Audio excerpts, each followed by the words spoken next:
Allahu Akbar, Allahu Akbar. Andai kan ada orang soleh yang dia ini suka tidur, mana-mana tempat tidur, itu setan itu sangat bahagia. Kenapa? Sebab dengan tidurnya orang soleh ini, maka orang soleh ini tidak mendapat pahala atau tidak beramal soleh. Sementara tidurnya orang-orang yang ahli maksiat, itu syaitan itu sangat benci sekali. Kenapa? Sebab tidurnya orang yang ahli maksiat itu menjadikan dia tidak melakukan maksiat. Bismillahirrahmanirrahim. Assalamualaikum warahmatullahi wabarakatuh. Alhamdulillahilladzi hadana bita'atih wa jazarna an maksiyatih, wa ashhadu an la ilaha illallah iqraran biwahdaniyatih, wa ashhadu anna Muhammadan abduhu wa rasuluh, amma ba'du. Hadirin jamaah muslimin wal muslimat rahimakumullah. Alhamdulillah, puji syukur kita kehadirat Allah atas segala nikmat-nikmat yang telah diberikan kepada kita, sehingga dengan nikmat-nikmat itu Allah berikan kesempatan kepada kita untuk hadir di dalam masjidnya yang tidak lain adalah lissolati, untuk melaksanakan ibadah salat yang tentunya kita kerjakan dengan cara berjamaah. Semoga masjid yang sekarang kita duduk di dalamnya ini kelak di hadapan Allah akan menjadi salah satu saksi bahwa kita selama hidup di dunia termasuk golongan orang-orang yang soleh dan solehah. Amin ya rabbal alamin. Para jamaah yang dirahmati oleh Allah, melanjutkan bahasan kita pada pertemuan minggu-minggu yang lalu. Innallaha katama sittatan fi sittatin. Sungguh Allah merahasiakan 5 perkara di dalam 5 perkara yang lain. Yang pertama yang dirahasiakan, sungguh Allah merahasiakan 6 perkara di dalam 6 perkara yang lain. Yang pertama yang dirahasiakan oleh Allah adalah kata maridho fi ta'atin. Allah merahasiakan ridho yang dikerjakan oleh hamba-hambanya. Allah merahasiakan ridho di dalam taat yang dikerjakan oleh hamba-hambanya. Kemudian yang kedua yang dirahasiakan oleh Allah adalah wa katamal ghadaba fi maksiatin. Allah merahasiakan murkanya di dalam maksiat-maksiat yang dikerjakan oleh seorang hamba. Kemudian yang ketiga wa katama lailatul qadri fi syahri ramadhana. Allah merahasiakan malam Lailatul Qadar pada bulan Ramadan. Sementara yang keempat yang oleh Allah rahasiakan adalah wa katama auliyaihi fima bainan nasi. Allah merahasiakan wali-wali Allah di antara para manusia. Siapa sih yang dinamakan dengan wali Allah? Seringkali kita mendengar istilah wali Allah, wali Allah. Siapa sih orang yang dinamakan dengan wali Allah? Para jamaah yang dirahmati oleh Allah, wali Allah itu maknanya kekasih Allah. Siapa kekasih Allah? Karena sangat taatnya dia terhadap perintah-perintah Allah, kemudian menjadikan ia dekat kepada Allah, maka yang demikianlah yang dinamakan dengan waliullah atau kekasih Allah. Para jamaah yang dirahmati oleh Allah, pada hakikatnya sebagian manusia ada yang dijadikan sebagai waliullah ataupun kekasih Allah bila dia taat kepada Allah, dan sebagian manusia ada yang dinamakan atau yang tergolong sebagai waliyu syaitan. Siapa waliyu syaitan atau kekasih-kekasih syaitan? Orang-orang yang tunduk, orang-orang yang tidak tunduk terhadap perintah Allah dan cenderung ataupun banyak melakukan apa-apa yang oleh Allah larang kepadanya. Ini dinamakan dengan waliyu syaitan, kata para ulama. Orang-orang yang sifatnya umpama syaitan. Sifat umpama syaitan bagaimana? Syaitan itu makhluk yang pertama kali di hadapan Allah tidak taat. Orang-orang yang tidak taat inilah yang dinamakan dengan waliyu syaitan ataupun kekasih syaitan. Para jamaah yang dirahmati oleh Allah, perihal tentang orang taat. Jadi taatnya orang yang soleh atau orang yang taat itu ketika tidur. Orang yang taat atau orang yang taat atau orang soleh itu ketika dia memperbanyak tidur, itu setan itu sungguh sangat bahagia. Tapi kalau ada orang yang ahli maksiat, orang yang ahli maksiat kemudian dia ini suka tidur mana-mana tempat tidur, bukan hanya dekat rumah tidur, di masjid pun tidur. Ini contoh saja, ini contoh. Itu setan itu. Jadi begini, orang-orang taat yang suka tidur itu setan itu bahagia sekali. Kenapa? Sebab dengan cara tidurnya orang soleh itu dia tidak melakukan ibadah. Boleh punya kalimat ini ya. Jadi andaikan ada orang soleh yang dia ini suka tidur mana-mana tempat tidur, itu setan itu sangat bahagia. Kenapa? Sebab dengan tidurnya orang soleh ini, maka orang soleh ini tidak mendapat pahala atau tidak beramal soleh. Sementara tidurnya orang-orang yang ahli maksiat, itu setan itu sangat benci sekali. Kenapa? Sebab tidurnya orang yang ahli maksiat itu menjadikan dia tidak melakukan maksiat. Boleh difaham ya kalimat saya ya? Nah ini. Sekarang pertanyaannya, kita ini termasuk golongan orang yang soleh apa ahli maksiat? Nah ini. Kalau termasuk golongan orang yang soleh, maka kurangi daripada tidur. Nah ini. Para jamaah yang dirahmati oleh Allah, di dalam ayat Al-Quranul Karim Allah sampaikan, ala inna awliya Allahi la khawfun alaihim walahum yahzanun. Ala ingatlah, ketahuilah, inna awliya Allahi, sesungguhnya kekasih-kekasih Allah. Ketahuilah bahwa sesungguhnya kekasih-kekasih Allah la khaufun alaihim walahum yahzanun. Mereka-mereka yang tidak ada ketakutan dan mereka yang tidak ada kekhawatiran. Kekhawatiran, ketakutan bagaimana? Ketika dia hidup di dunia ini tidak ada kekhawatiran sama sekali, sebab dia yakin apa-apa yang ada di dunia asalkan dia beramal soleh, maka semuanya sudah dijamin oleh Allah. Sudah dijamin oleh Allah. Para jamaah yang dirahmati oleh Allah, terkadang kita ini risau atau terkadang ini kita mengalami kesulitan atau kesusahan, merasa kesusahan di dalam hidup kita. Itu menandakan kita tidak yakin dengan sifat adilnya Allah. Esok saya nak makan apa? Esok lagi saya tak ada uang. Kita takut perihal tentang dunia. Maka ini menandakan kalau kita tidak yakin perihal tentang sifat adilnya Allah. Para jamaah yang dirahmati oleh Allah. Lalu Allah lanjutkan ayat selepasnya, alladzina amanu wa kanu yattaqun. Alladzina amanu, mereka-mereka yang beriman, wa kanu yattaqun, dan mereka-mereka yang bertakwa. Maknanya siapa wali-wali Allah itu? Alladzina amanu wa kanu yattaqun. Mereka-mereka yang beriman dan mereka-mereka yang bertakwa.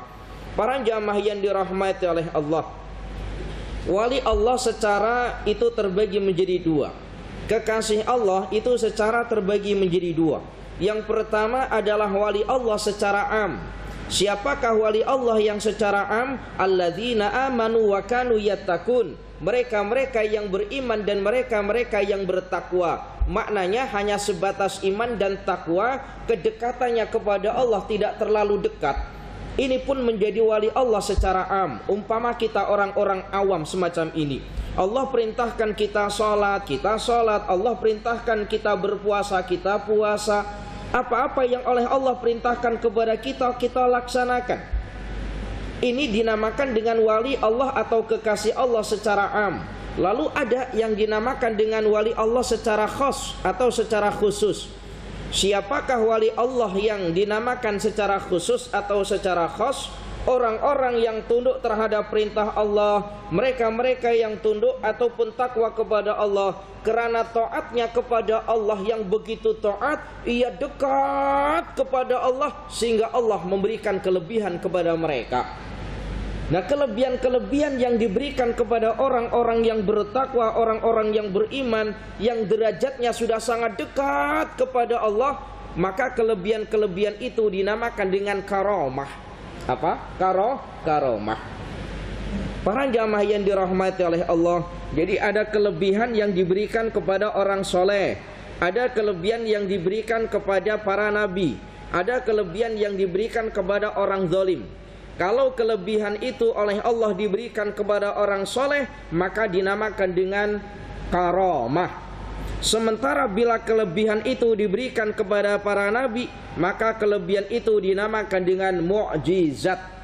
Kalau kelebihan itu diberikan oleh Allah kepada orang yang zalim, maka dinamakan dengan sihir, dinamakan.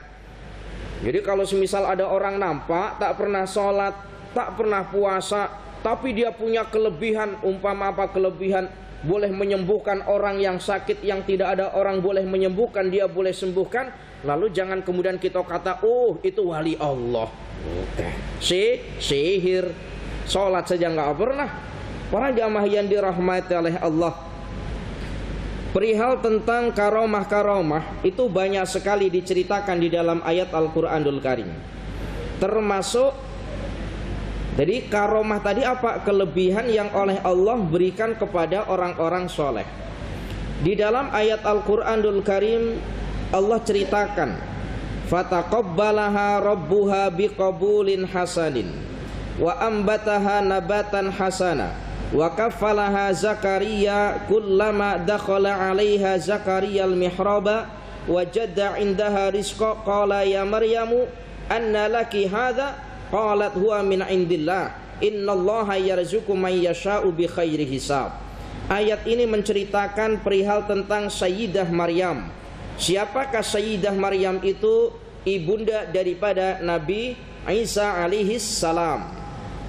Sayyidah Maryam, para jamaah yang dirahmati oleh Allah, jadi Sayyidah Maryam ini punya bunda namanya Sayyidah Hannah, punya ayah namanya Imran.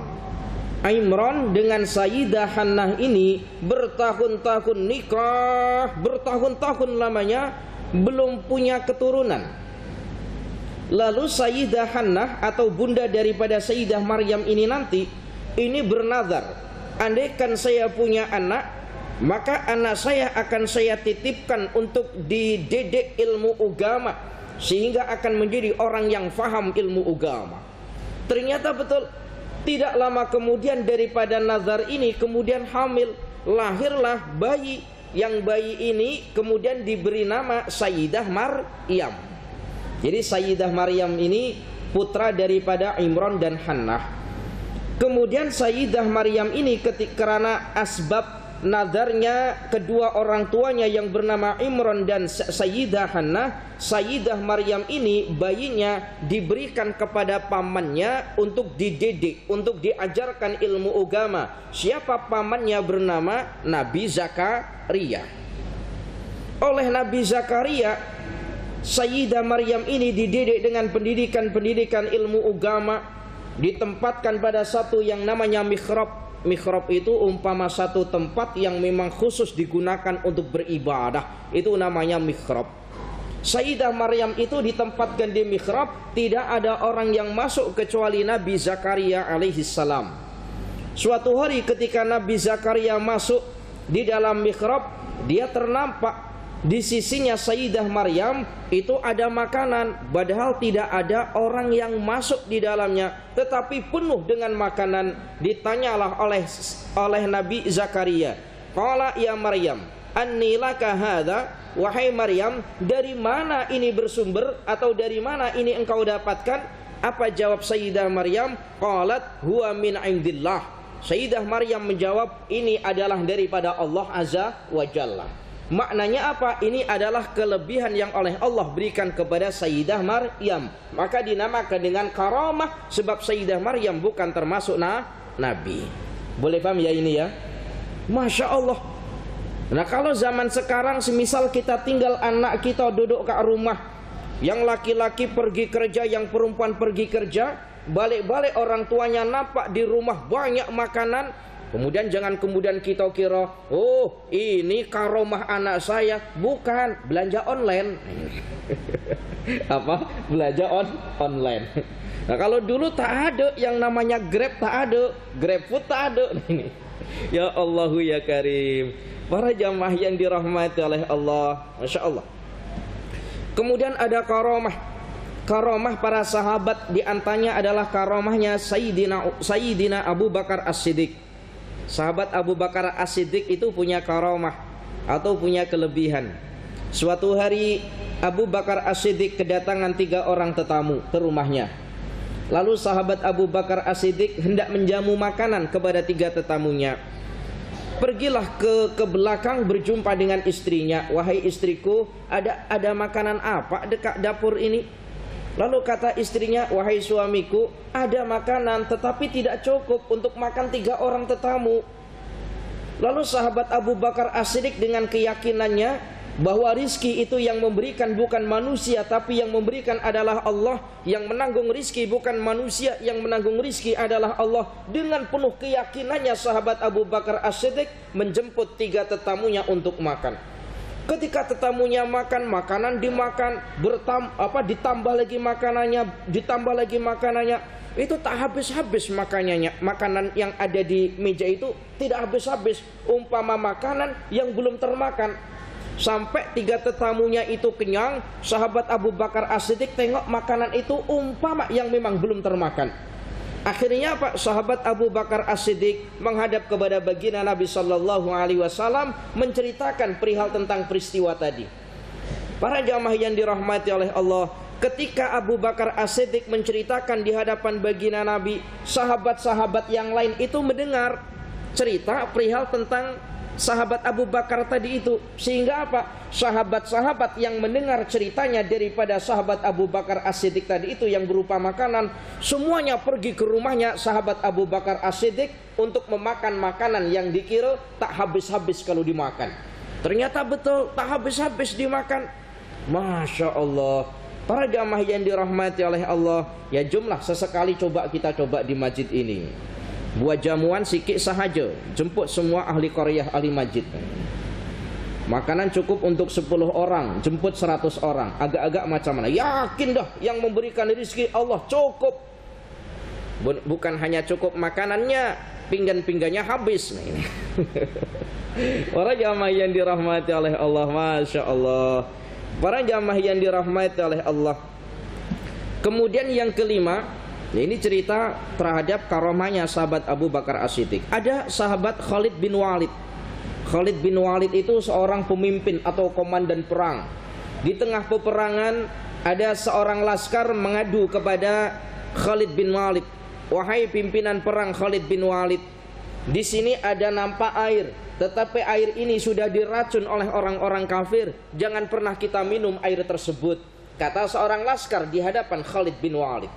Lalu apa kata Khalid bin Walid? Ambilkan air itu, aku nak minumnya air itu.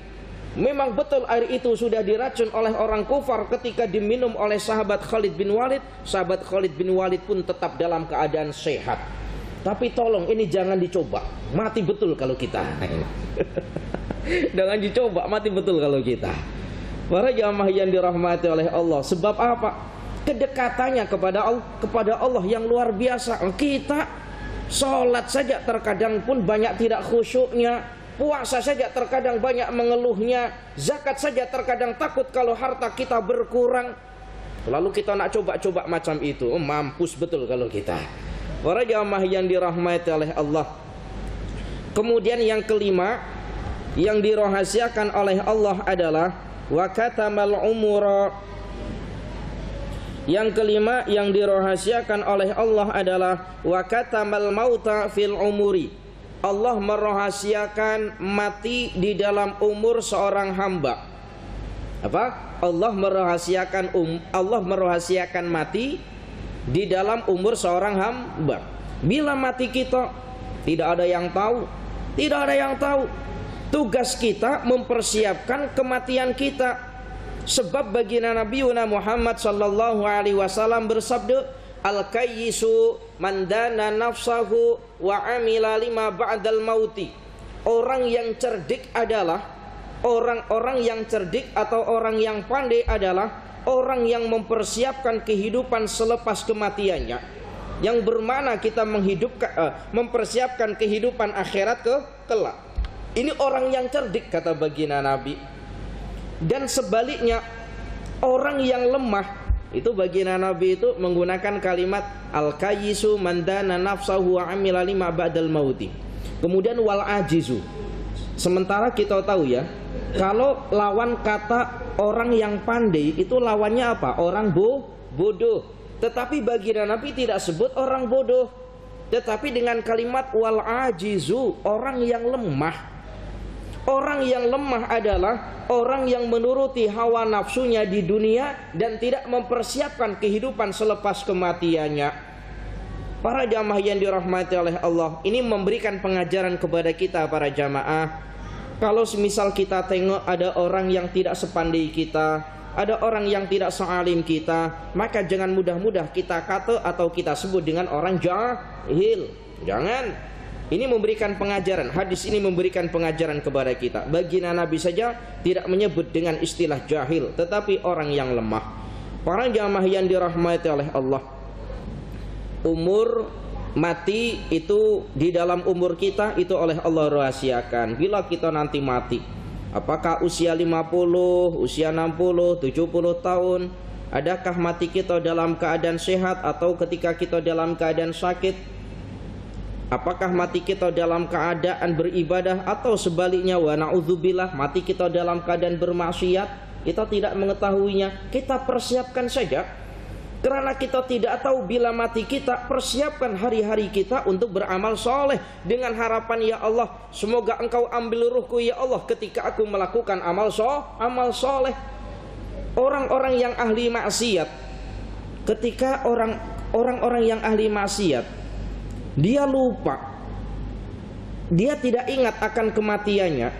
Kalau dia ingat akan kematiannya, tentu dia akan meninggalkan perbuatan maksiat itu. Hendak melakukan maksiat, ingat, ya Allah, betul bahwa mati itu menjadi rahasia Engkau ya Allah. Boleh jadi ketika aku melakukan maksiat, ternyata pada saat itu Engkau ambil ruhku ya Allah.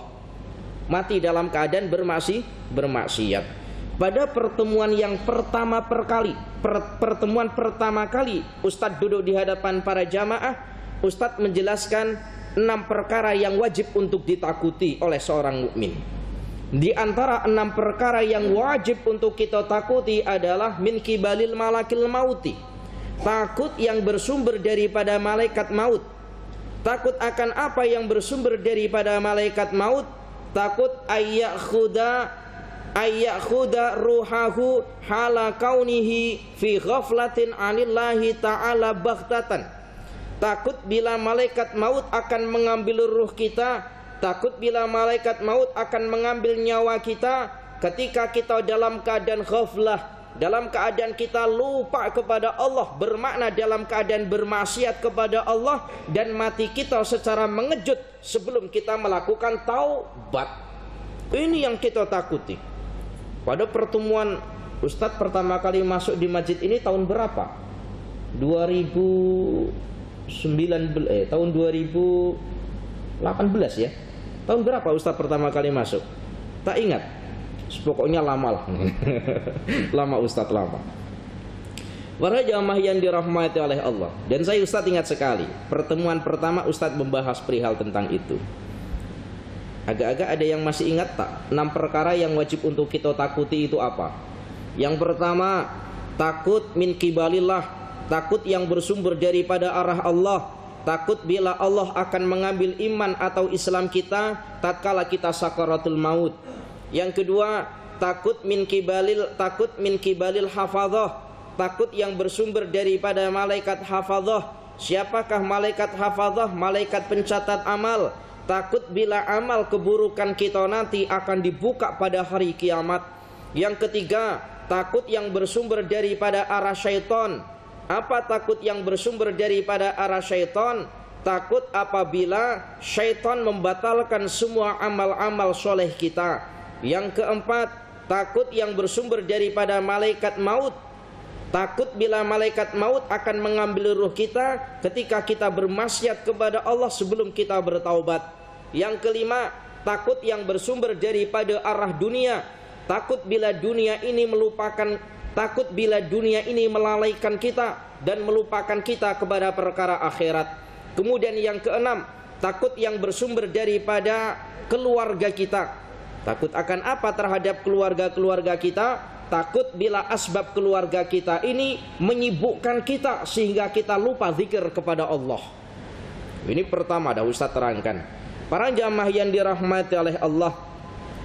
Kemudian yang terakhir, yang keenam, jadi 6, Allah menyimpan atau merahasiakan 6 perkara di dalam 6 Allah merahasiakan 6 perkara di dalam 6 perkara yang lain. Yang keenam apa yang menjadi rahasia Allah?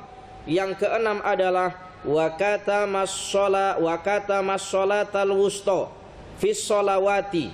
Allah merahasiakan salat yang utama di antara salat-salat yang 5. Di antara 5 salat kita ini ada salat yang paling utama. Maknanya bagaimana? Apabila kita kerjakan maka di situ pahalanya lebih besar dibandingkan dengan pahala-pahala yang lain. Tetapi Allah rahasiakan mana sholawatul wusta itu yang mana? Apakah sholat duhur, apakah sholat asar, apakah sholat maghrib, sholat isya atau sholat subuh? Tidak ada yang tahu. Karena tidak ada yang tahu, tugas kita macam mana? Molekkan semua ibadah sholat kita yang 5 waktu. Dengan harapan, ya Allah, aku molekkan sholat ini 5 waktu, ya Allah. Harap-harap aku mendapati sholawat wusta atau sholat yang utama. Begitulah. Para jamaah yang dirahmati oleh Allah. Ada sebagian para ulama itu mengatakan bahwa sholatul wusta atau sholat yang utama di antara 5 sholat itu adalah sholat asar. Apa? Sholat asar.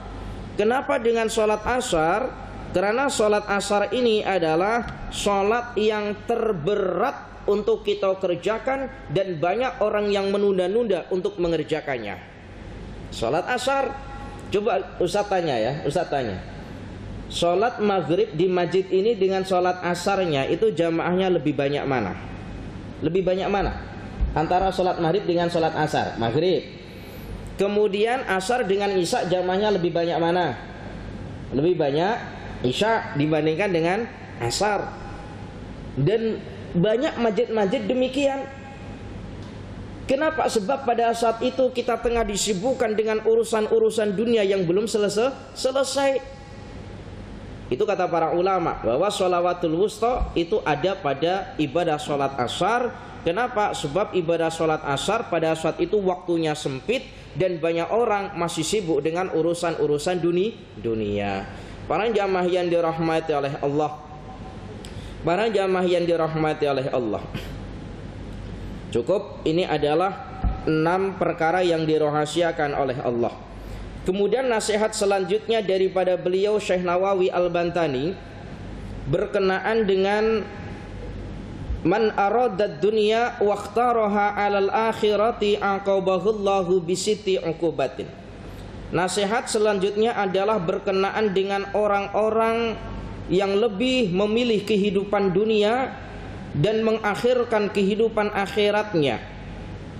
Di dalam kitab beliau jelaskan man aradad dunya, sesiapa yang menghendaki kehidupan dunia, wakhtaraha 'alal akhirati, dan lebih memilih kehidupan dunia dibandingkan dengan kehidupan akhirat, aqabahullahu bisitti uqubatin, maka Allah akan memberikan 6 hukuman kepadanya. Orang yang cinta kepada dunia, menghabiskan umurnya untuk dunia, akhiratnya hanya dikerjakan, hanya sisa-sisanya sahaja. Terkadang kan macam itu. Dunia difokuskan, akhiratnya untuk sisa-sisa umurnya. Ketika masa muda tak nak untuk melakukan ibadah, tak nak pergi ke masjid. Kenapa tidak pergi ke masjid? Nantilah Ustadz kalau sudah tua. Nah ini, sisa-sisa umur baru digunakan untuk beribadah. Para jamaah yang dirahmati oleh Allah, saya ini ya pernah ada budak-budak di tepi-tepi jalan itu pernah Ustadz tegur sekali, pernah saya tegur. Ini sudah masuk waktu sholat maghrib, jom pergi ke masjid. Itu Masya Allah Ustadz terkejut dengan jawaban daripada budak-budak ini. Jawab budak-budak ini begini, Ustadz, urusan ibadah itu urusan yang orangnya usianya sudah tua katanya. Maka tidak heran mana-mana masjid yang ada usianya sudah tua-tua, yang muda-muda mana tidak nampak. Maka saya tengok tadi sholat maghrib ada budak-budak yang ikut sholat maghrib, Masya Allah, bahagia saya. Ini generasi penerus kita untuk melanjutkan masjid ini. Ketika kita nanti sudah tidak ada di dunia ini, mungkin 10-15 tahun yang akan datang, sebagai penggantinya adalah budak-budak yang biasa pergi ke masjid. Jangan harap kepada budak-budak yang tidak biasa pergi ke masjid. Jangan harap. Sebab saya yakin kita-kita ini sekarang boleh istiqomah duduk di masjid, boleh dengarkan pengajian-pengajian semacam ini, sebab dulu kita diajarkan oleh atuk-atuk dan ayah-ayah kita dulu. Para jamaah yang dirahmati oleh Allah, sesiapa yang menghendaki dunia dan meninggalkan urusan akhiratnya, maka Allah akan menghukum sebanyak 6 hukuman. Salasun fid dunia, 3 hukuman akan ada ketika berada di dunia. Wasalasun fil akhirati, dan 3 hukuman yang lain Allah akan berikan ketika nanti berada di akhirat. 3 hukuman ada di dunia dan 3 hukuman lagi Allah akan berikan ketika berada di akhirat. Apa saja 3 hukuman ketika berada di dunia? Yang pertama adalah ammas salasu allati hiya fid dunya fa amalun laisa lahu muntaha. Adapun 1 di antara 3 hukuman Allah akan berikan ketika berada di dunia adalah berangan-angan tanpa berkesudahan. Apa ini maknanya berangan-angan itu? Angan-angan nak selamat di akhirat, tapi cuman angan-angan saja. Sebab dia disibukkan dengan urusan dunia. Contohnya begini, orang sibuk dengan urusan dunia itu kalau ditanya, nanti di akhirat nak surga ke tak? Nak selamat di alam kubur tak? Nak. Semuanya pasti jawabnya nak kalau berkenaan dengan akhirat. Tetapi itu hanya angan-angan sahaja yang tidak akan ia dapat. Para jamaah yang dirahmati oleh Allah, di dalam ayat Al-Qur'anul Karim Allah jelaskan dalam surat Al-Hadid ayat 14, wa insyaallah yunadunahum alam nakum ma'akum qalu bala walakinnakum fatangtum anfusakum wa tarabbastum wartabtum wa gharratkumul amani hatta jaa amrullahi wa gharrakum billahil gharur. Apa makna daripada ayat ini? Para jamaah yang dirahmati oleh Allah, Allah menggambarkan mereka orang-orang munafik. Maknanya orang munafik itu orang yang mengerti hukum-hukum Allah. Allah perintahkan tetapi tidak dilaksanakan, ini namanya orang munafik. Padahal dia tahu itu hukumnya wajib. Yunadunahum alam nakum ma'akum, orang-orang munafik nanti di akhirat kelak itu akan memanggil-manggil kepada orang-orang yang soleh. Memanggilnya alam nakum ma'akum, wahai engkau orang soleh, bukankah dulu ketika berada di dunia engkau bersama dengan kami? Maka dijawab oleh orang soleh ini, qalu bala, betul, ketika aku berada di dunia aku bersama dengan kalian wahai orang-orang munafik. Walakinnakum fatangtum anfusakum, tetapi kalian orang-orang munafik ketika berada di dunia kalian mencelakakan diri kalian sendiri. Allah perintahkan untuk mengerjakan sesuatu perkara yang soleh, tetapi engkau hanya angan-angan saja, tidak pernah melakukannya. Engkau justru sibuk dengan melakukan urusan-urusan duniawimu. Sementara amal-amal soleh hanya angan-angan saja. Nantilah kalau saya kaya, saya nak zakat. Nantilah kalau saya kaya, saya nak bersedekah. Hanya angan-angan saja. Para jamaah yang dirahmati oleh Allah, sedekah itu tidak harus menunggu kaya. Zakat itu juga tidak harus menunggu terkumpulnya harta. Ustadz, macam mana Ustadz? Zakat itu tidak harus menunggu terkumpulnya harta. Perhatikan ini molek-molek. Imam Syafi'i itu punya kawan, yang kawannya itu siapa namanya? Ustadz silap. Jadi Imam Syafi'i ini punya kawan yang alim. Imam Syafi'i punya kawan ini alim, kawannya Imam Syafi'i ini. Kemudian murid daripada Imam Syafi'i itu bertanya kepada kawan daripada Imam Syafi'i. Bertanya macam mana? Bertanya berkenaan dengan zakat. Wahai kawan daripada guruku yang bernama Muhammad bin Idris, yang bermana Imam Syafi'i, wahai kawan daripada guruku yang bernama Imam Syafi'i, aku nak bertanya kepada engkau perihal tentang zakat. Boleh. apa yang kau tanyakan, aku nak tanya berkenaan dengan wajib nisab wajib zakat. Nisab itu apa? Nisab itu adalah batasan di mana seseorang wajib mengeluarkan zakat. Kalau unta itu zakatnya berapa unta itu? Nanti ada lembu, zakatnya lembu itu 30. Kemudian ada kambing, nisabnya itu kalau sudah 40. Nah ini namanya nisab, batasan di mana seseorang wajib mengeluarkan zakat. Ada orang punya lembu 30, maka dia wajib zakat. Ada orang punya ghanam ataupun kambing 40, maka dia sudah wajib zakat. Nah ini namanya nisab. Itu kawan daripada Imam Syafi'i ditanya, wahai engkau kawan daripada guruku yang bernama Imam Syafi'i, aku nak tanya perihal tentang engkau berkenaan dengan nisab zakat. Menurutmu berapa nisab zakat itu? Lalu dijawab oleh kawan daripada Imam Syafi'i begini, zakat itu tujuannya untuk apa? Coba, ada yang boleh jawab? Kita zakat harta itu tujuannya untuk apa? Membersihkan harta. Betul kan? Membersihkan harta. Kalau zakat itu tujuannya untuk membersihkan harta, kenapa kita harus menunggu terkumpulnya kotoran-kotoran yang terdapat di dalam harta kita? Boleh maksud gak kalimat saya? Perhatikan ini molek-molek. Zakat itu tujuannya apa sih? Tujuan zakat itu untuk membersihkan harta. Zakat. Lalu beliau begini, kalau tujuannya zakat adalah untuk membersihkan harta, lalu kenapa kita harus menunggu terkumpulnya harta yang bermana di situ banyak kotoran-kotorannya baru kemudian kita bersihkan? Kalau kita nak zakat, berapapun harta yang kamu miliki meskipun belum cukup satu nisab, bersihkan sebelum kotoran-kotoran itu terkumpul, katanya. Boleh enggak kalimat saya ya? Boleh paham ya? Boleh paham ya? Haji boleh paham ya? Jadi Ustaz, begini loh, perumpamanya begini. Ustaz terangkan dengan bahasa yang agak sedikit mudah. Zakat itu tujuannya adalah untuk membersihkan harta. Berarti di dalam harta kita itu ada kotoran. Logikanya kan demikian. Kemudian nisab ini apa? Nisab ini adalah batasan seseorang wajib mengeluarkan zakat. Kenapa kita nak membayar zakat tetapi harus menunggu terkumpulnya harta yang bermakna di situ banyak kotoran-kotorannya? Kalau kita nak membersihkan harta kita, tak payah kita tunggu sampai banyaknya harta. Boleh pakai kalimat ini ya? Begitulah mudahnya. Masya Allah. Jadi nggak apa-apa para jamaah. Kalau kita punya harta berapa yang mungkin tidak cukup lah menurut mazhab Syafi'i, tidak cukup satu nisab, lalu kita keluarkan zakatnya, tidak masalah.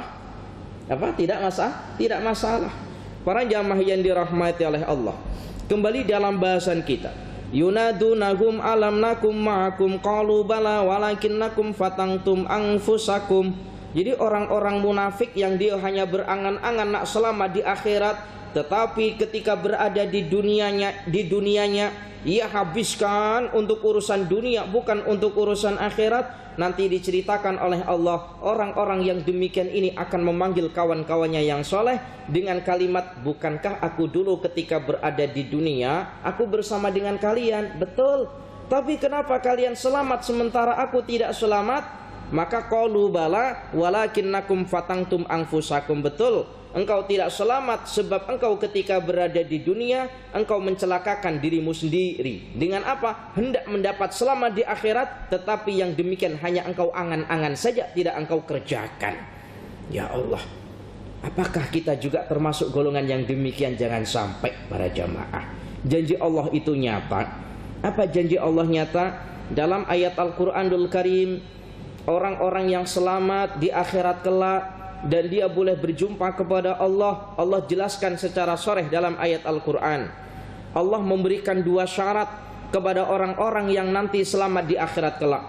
Apa dua syarat itu? Faman kana yarju liqa'a rabbih falyamal amalan shalihan wa la yusyrik bi'ibadati rabbih ahada.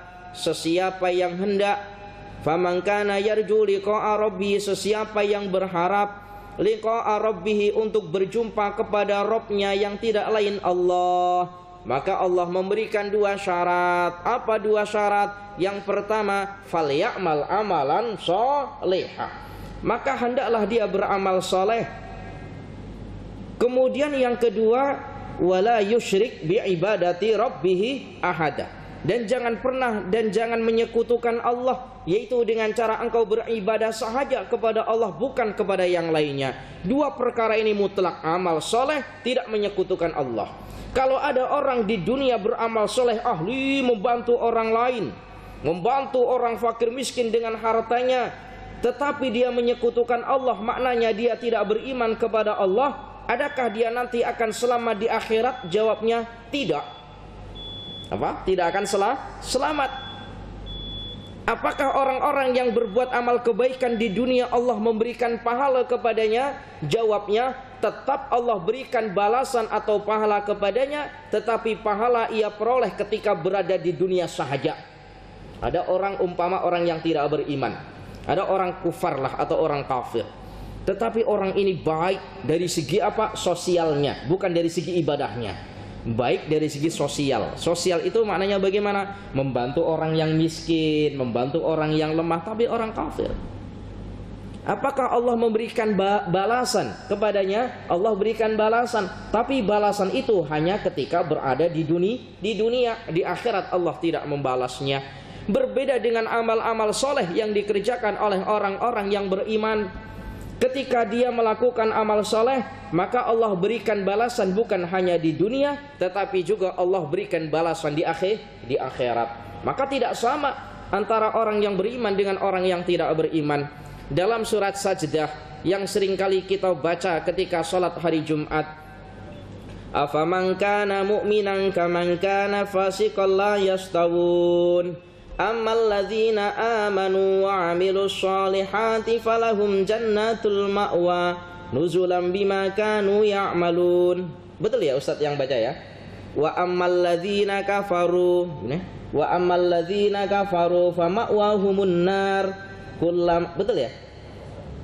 Wa ammal ladzina fasaku fama'wahumun nar. Kullama aradu ay yakhruju minha u'idu fiha wa qila lahum dzuqu azaban naril ladzi kuntum bihi tukadzibun. Tentu tidak sama antara orang-orang yang beriman dan orang-orang munafik. Kalau orang-orang yang beriman dengan orang munafik saja sudah tidak sama, apalagi antara orang yang beriman dengan orang kufar. Orang munafik itu siapa? Orang munafik itu orang yang mengerti hukum agama, tetapi dia tidak mengamalkan hukum-hukum agama. Kalau orang beriman saja dengan orang munafik itu tidak sama. Orang munafik, wa ammal ladzina fasaku, orang fasik atau orang munafik. Jadi ada tingkatan, ada orang munafik, ada orang fasik. Kalau orang kalau orang fasik dengan orang munafik itu bedanya apa? Fasik dengan munafik itu masih bersaudara. Apa? Masih bersaudara. Apa maknanya bersaudara itu? Kalau begini, kalau orang munafik adalah orang yang mengerti hukum-hukum Allah dan dia tidak melaksanakan hukum-hukum Allah, tetapi di dalam hatinya itu masih ada rasa ketakutan akan ancaman-ancaman Allah. Itu orang munafik. Kalau orang fasik itu orang yang mengerti hukum Allah dan dia nyata-nyata tidak mengerjakan apa yang diperintahkan oleh Allah kepadanya, dan di dalam hatinya itu tidak ada ketakutan akan ancaman-ancaman Allah. Itu namanya orang fasik. Berarti masih bersaudara. Ini masih bersaudara. Para jamaah yang dirahmati oleh Allah, ya Allahu ya Karim. Tentu tidak sama. Kemudian para jamaah yang dirahmati oleh Allah, para jamaah yang dirahmati oleh Allah. Kemudian yang kedua, orang-orang yang lebih memilih kehidupan dunia dibandingkan dengan kehidupan akhirat. Tadi Allah akan hukum 6 perkara. 3 berada di dunia berangan-angan tanpa berkesudahan. Yang pertama. Yang kedua apa? Yang kedua adalah wahirsun ghalibun laisa lahu qanaatun. Apa maknanya? Tamak. Apa tamak itu di sini maknanya? Tamak itu apa? Tamak itu Orang yang tidak merasa puas, itu namanya di sini apa? Oh, itulah bahasanya. Mudahnya tamak loh. Bahasa Arabnya tamak. Terkadang kita tahu akan bahasa-bahasa atau istilah, cuman untuk menjelaskan secara mudah itu yang Ustadz agak sedikit kesusahan sesuai dengan apa yang biasa diketahui oleh orang sini. Jadi tamak, Allah akan menghukum dengan memberikan sifat tamak kepadanya, yang mana dia tidak akan pernah merasa puas dengan apapun yang oleh Allah berikan kepadanya. Orang-orang yang cinta dunia, orang-orang yang memilih perkara dunia, Allah akan berikan sifat tamak. Tamak ini apa? Tidak merasa puas dengan pemberian yang oleh Allah berikan kepadanya. Allah berikan perkara demikian, kurang, karena dalam mindset atau dalam pikirannya hanya perkara dunia. Ya Allah, tak cukup. Ya Allah, kau berikan aku harta sekian. Ya Allah, tak cukup untuk boleh beli kereta baru. Allah berikan kereta baru, tak cukup. Ya Allah, nak beli bus, dan seterusnya. Ini namanya orang yang tamak. Para jamaah yang dirahmati oleh Allah, dan hati-hati. Jadi orang yang memilih kehidupan dunia dibandingkan dengan kehidupan akhirat, Allah akan berikan sifat tamak. Sifat tamak itu apakah tidak diperbolehkan para jamaah yang dirahmati oleh Allah? Tamak atau tidak puas dengan pemberian Allah, itu kata para ulama di dalam kitab tasawuf itu dijelaskan begini. Perkara-perkara tamak itu hukumnya boleh apabila berkenaan dengan ibadah. Apa? Berkenaan dengan ibadah. Allah berikan kesempatan kepada kita untuk tiap-tiap hari boleh baca Al-Quran sampai satu muka surat semisal. Kemudian kita tidak puas, tamak, tak cukup ya Allah, nah yang lebih. Kemudian kita nih ahli sedekah, tapi kita merasa tak cukup dengan sedekah yang kita berikan, sehingga kita ahli dalam memberikan sedekah yang lain. Ini tamak dalam perkara pahala itu diperbolehkan. Para jamaah yang dirahmati oleh Allah. Kemudian yang ketiga, hukuman yang ketiga yang oleh Allah berikan kepada orang-orang yang memilih kehidupan dunia dibandingkan dengan kehidupan akhirat adalah wa ukhidha minhu halawatul ibadati. Allah akan mengambil daripadanya manisnya ibadah karena sibuk dengan urusan dunianya, sehingga setiap kali dia melakukan ibadah itu di dalam ibadahnya yang ada hanya urusan dunia sahaja, sehingga dia tidak mendapati manisnya ibadah. Para jamaah yang dirahmati oleh Allah, saya yakin jamaah-jamaah ini yang selepas maghrib masih boleh duduk di masjid, kemudian tunggu ibadah sholat isyaknya, kemudian di tengah-tengah menunggu ibadah sholat isyaknya, kemudian masih mendengarkan pengajian-pengajian agama. Karena apa? Karena yang demikian yang kita pikirkan adalah perkara akhirat, bukan perkara dunia. Kalau yang kita pikirkan perkara dunia, mungkin selepas ibadah sholat maghrib kita pergi ngopi-ngopi semisal. Kita khawatir kereta kita parking di depan, takut rusak atau takut dicuri orang. Assalamualaikum selepas sholat terus langsung pergi. Kan semacam itu. Karena kita terbebas daripada urusan dunia, sehingga kita boleh hadir dengarkan pengajian, meskipun wah ustaz lewat nih sebentar tengok jam, ya nggak apa-apalah. Nah ini para jamaah yang dirahmati oleh Allah, saya ini ya sering kali diingatkan oleh pengurusi masjid, Ustaz, kalau pengajian Ustaz, mohon Ustaz kalau sudah masuk waktu sholat isya, Ustaz berhenti saja tidak mengapa, sebab Ustaz tiap-tiap minggu hadir katanya. Beda kalau Ustaz jemputan. Kalau Ustaz jemputan, kami jemput daripada jauh, mari sini hanya 30 menit, rugi kami Ustaz katanya ini. Para jamaah yang dirahmati oleh Allah, itu 3 perkara yang oleh Allah akan hukum terhadap orang-orang yang cinta kepada dunia dan mengakhirkan kepada akhiratnya. Allah akan hukum dengan 6 perkara. 3 perkara ketika berada di dunia. Yang pertama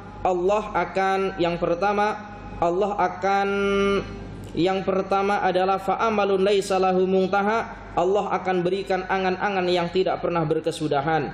Yang kedua, Allah akan berikan sifat tamak, tidak berpuas hati dengan apa yang oleh Allah berikan ketika berada di dunia. Kemudian yang ketiga, Allah akan mengambil manisnya ibadah daripada dirinya.